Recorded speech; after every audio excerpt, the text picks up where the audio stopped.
Well, good evening again, everyone. This is wonderful to have this opportunity to have a conversation with such an outstanding role model and leader.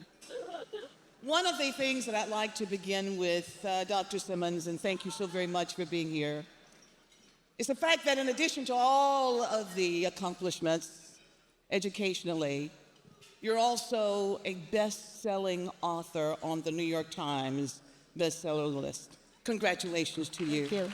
Congratulations.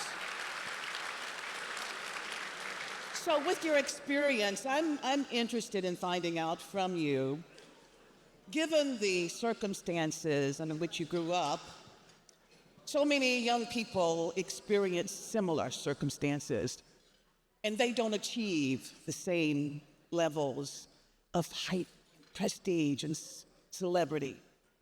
How can we now, as educators, let them know that differences are not deficits and that they can self-validate and excel? Thank you, and thank all of you for what you're doing tonight, because to me, the most important thing is that you all show up. That's important, okay? So I need to say that when I was a child growing up here in Fifth Ward, I didn't know there were people like you. I didn't know that there were people who cared enough to provide a way for me. I think often that had I only known that, how that would have lifted me greatly to be aware of that. Nevertheless, because I had wonderful teachers, educators who cared, but most importantly, educators who could see the future. We couldn't see it. Here we are mired in segregation, not able to go downtown. Amazing to sit here on the stage tonight and be present as a peer in a place that I could not have visited as a child. And then to think, of course, I could not have seen a possibility of a future like that. There's no way I could have imagined that. And yet there were people who imagined it for me. And because they imagined it for me and worked hard to get me to have the opportunity, I've been able to do things I otherwise would not have been able to do. So how do we get young people to see this? That's why I wrote my book. My book is for my students, to say to them, you may encounter obstacles. You may not be in the best place right now, but people care about you. And if you truly work hard and expand your mind and expand your understanding of the world and of other people and of all kinds of difference, you will be fine. You'll encounter things that are obstacles, but you'll overcome them because you're preparing yourself as a human being to be the best human being you can be. And so when I was growing up, I didn't have a goal in mind. I certainly would not have thought I would be a college president. I mean, that's a ludicrous idea, okay? So I just knew that I just wanted to learn, and I want to do everything possible to pay those people back. And this is what you've got to know, really. I remember a moment when I was in college. I was so discouraged, and I was studying French, and I just couldn't get it. The class was so difficult for me. So I went to my professor and I said, I'm very sorry, I have to drop your course because I'm lost. He refused to sign my course card, which meant I couldn't drop the course. And I thought he was the most horrible person in the world. So I said, then what shall I do? I'm lost. He said, just work harder. And so I did. I went back and I worked harder. And I tell this story to my students because that very obstacle when I felt lost and I knew I would never succeed in French, I ended up majoring in French and getting a PhD in French from Harvard. So I have a question for you. That was the challenge for you. And you saw that challenge and you embraced that challenge, but you also had individuals who inspired you and encouraged you. And what I gather as well is that one of the things that is clear is that circumstances can change in a person's life. And it takes that person who sees something in you and who wants to empower you in order to motivate you to move forward. But I'm wondering, Dr. Simmons, how did you decide to pursue French as a major? Well, it's very interesting. I had no plan, really. But I grew up in the deepest segregation, where I understood that people hated me for no reason that I could explain or that I could understand as a child.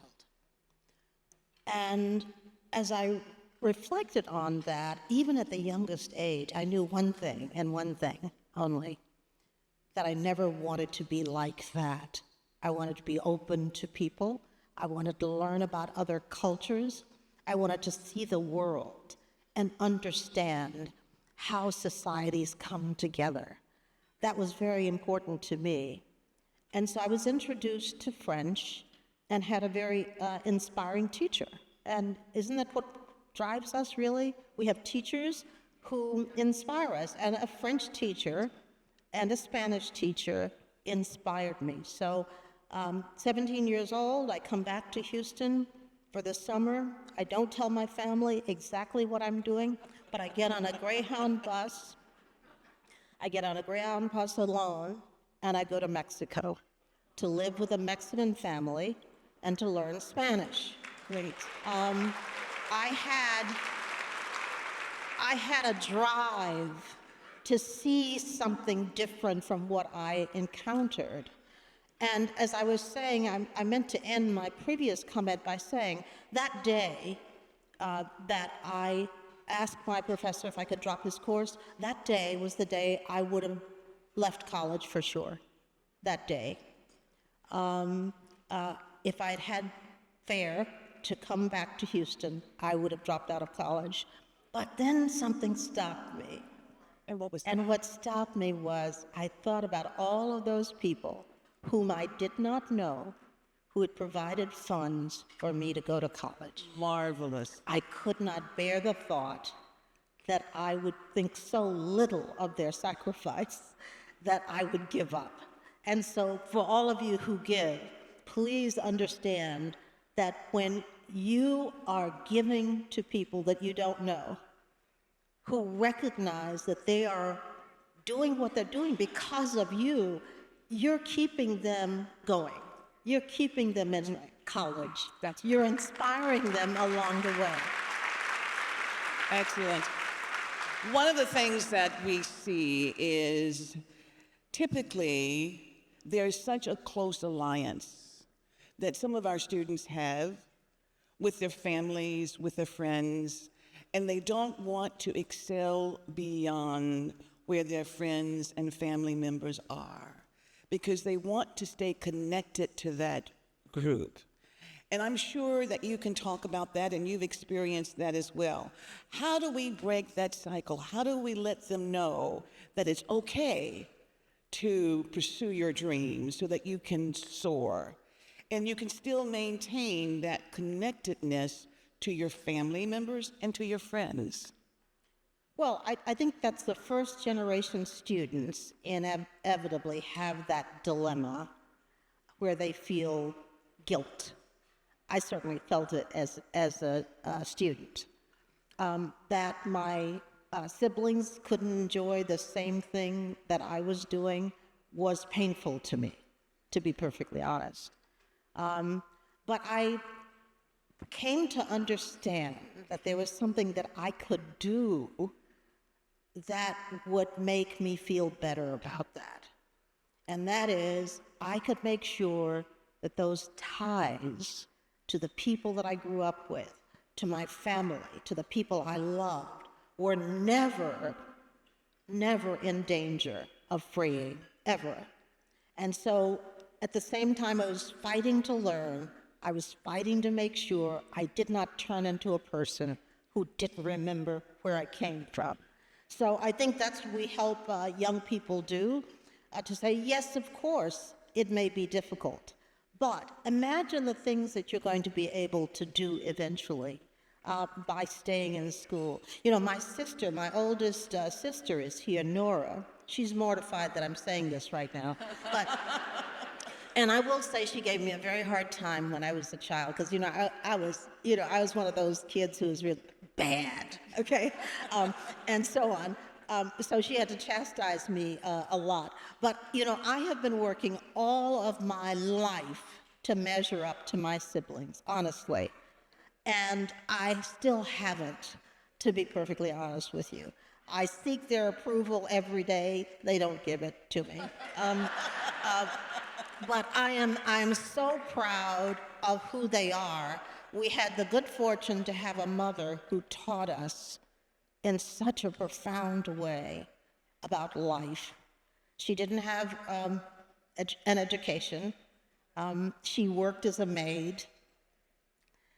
But she had the wisdom to say, never think yourself better than others. Absolutely. Always be kind.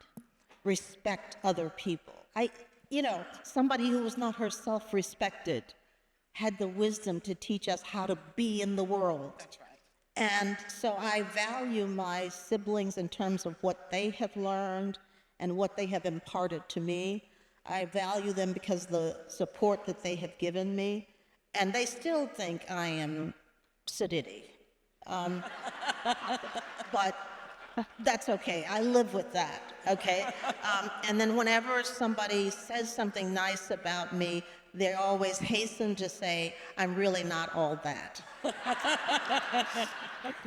Well, I would like for your siblings who are here to please stand and be recognized as well. Please stand.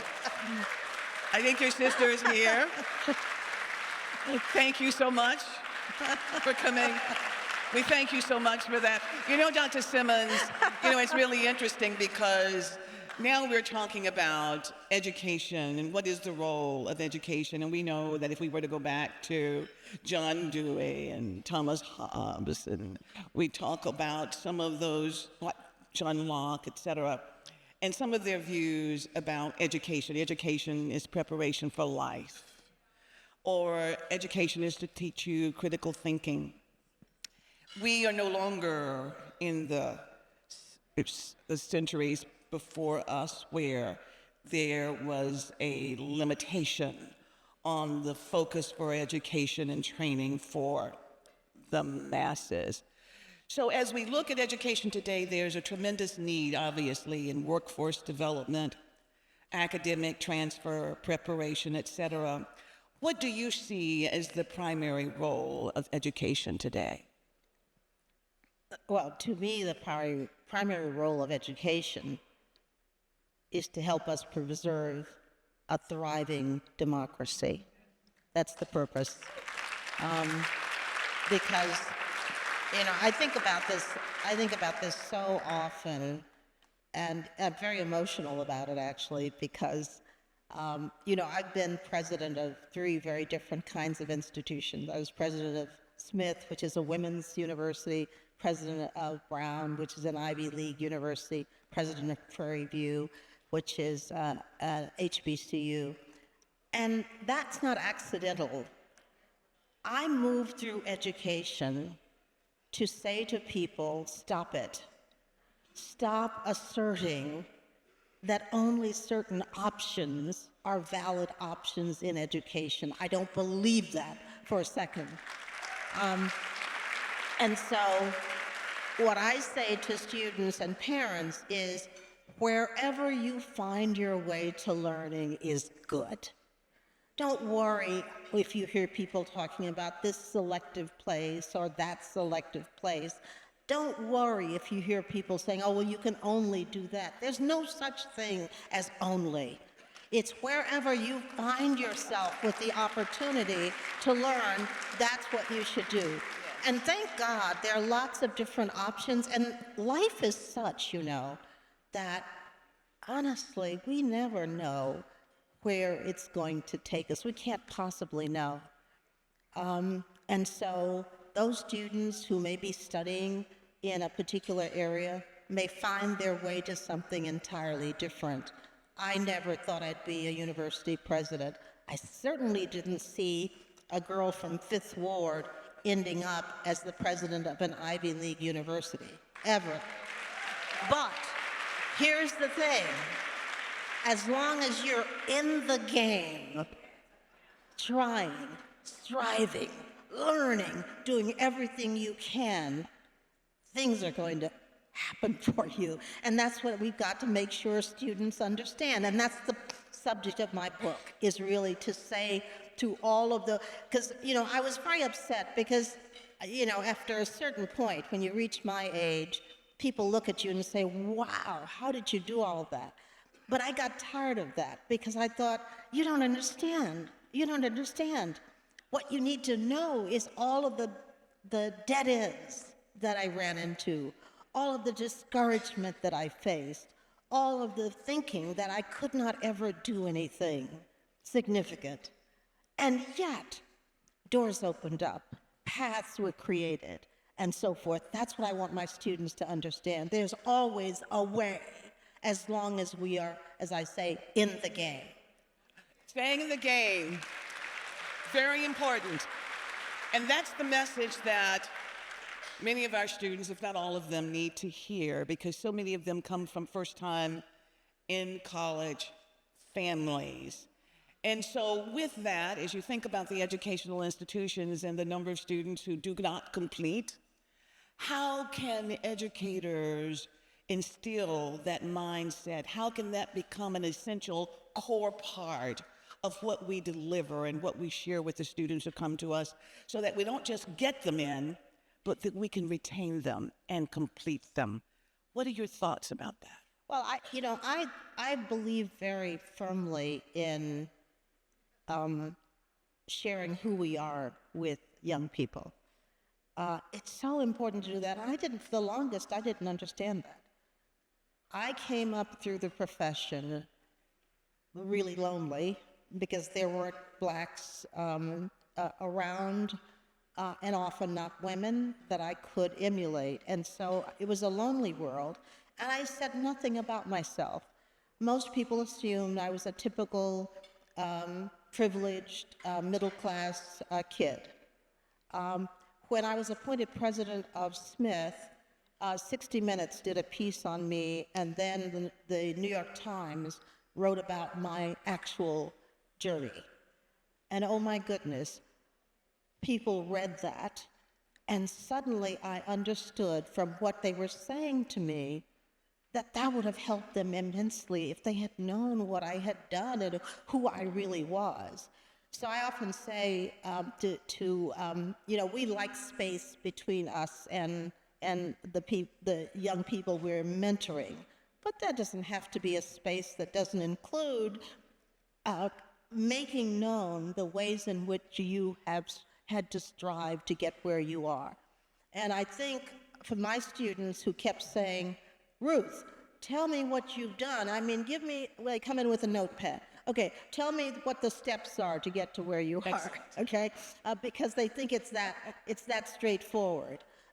And so again, I wrote the book to explain life is full of detours and failures and unexpected things. And my mother died when I was 15 years old. Right. I thought that almost ended everything for me, because there was no grief counseling, there was nothing. And I went into such a depression for about 10 years, trying to grapple with the fact that I had lost this central person in my life. So out of that, however, even out of that came the recognition of the value of human beings who have the goodness and the vision and the passion to be of use to people. That was what I took away finally. And so I think what we want to say always to educators, to volunteers, take somebody by the hand and sit with them and say, let me tell you about what I've been through, okay? That's much more instructive than a pretty picture that leads them to believe that if they're not a millionaire by the time they're 30, they've failed, okay? So our youth today have high aspirations, and they're often not very realistic. And I'm always saying to my students, put in the hard work, okay? Put in the hard work. And don't skip about from thing to thing. I hope you're coming to tell us that we're going to be able to get back to dessert. I was going to mention I was very disappointed to be summoned before I could have dessert. Well, I have one additional question to ask you because we're on a time limit, and of course we'll seek other opportunities to continue our conversation. And if Mr. McCauley would just allow me one additional question, that would be good. One more question. One more question. I read your book, and it is absolutely compelling. And one of the things that I saw when I read the epilogue that really stuck with me, and that's a question that you're asked frequently: how you came through the difficult periods of your life without looking back in anger. Please tell us. Well, I mean, fundamentally, I grew up in an environment in which people were angry. And angry at other people, angry at people they didn't even know. And I understood that led us nowhere, really. And so in my book, what I'm trying to say is that we all go through challenges, but we ought to somehow find a way to look forward always with the opportunity for what that will bring. And as I said earlier, I worry about all of us today and our capacity to embrace one another, to talk to one another, to listen to difference, to be a part of one enterprise, which is this country. And if we cannot look forward and work on the difficulties that we have, what is going to happen to us? So my view is that, yes, I can be as nostalgic as the next person. When I think about the food that my mother cooked, we talk endlessly about the food that we used to eat as children. We even go back to our hometown, which was so difficult for us. And let me tell you, though, let me tell you, if you want to be impressed. Okay, so my hometown of Grapeland, Texas, 2 years ago, I was invited to be the Grand Marshal of the Peanut Festival Parade. Okay? So what is there to be angry about? So thank you so much. Thank you so much. Dr. Ruth J. Simmons, everyone. Role model for all of us. Blessings to you. Thank you so very, very much. Thank you. Thank you so much.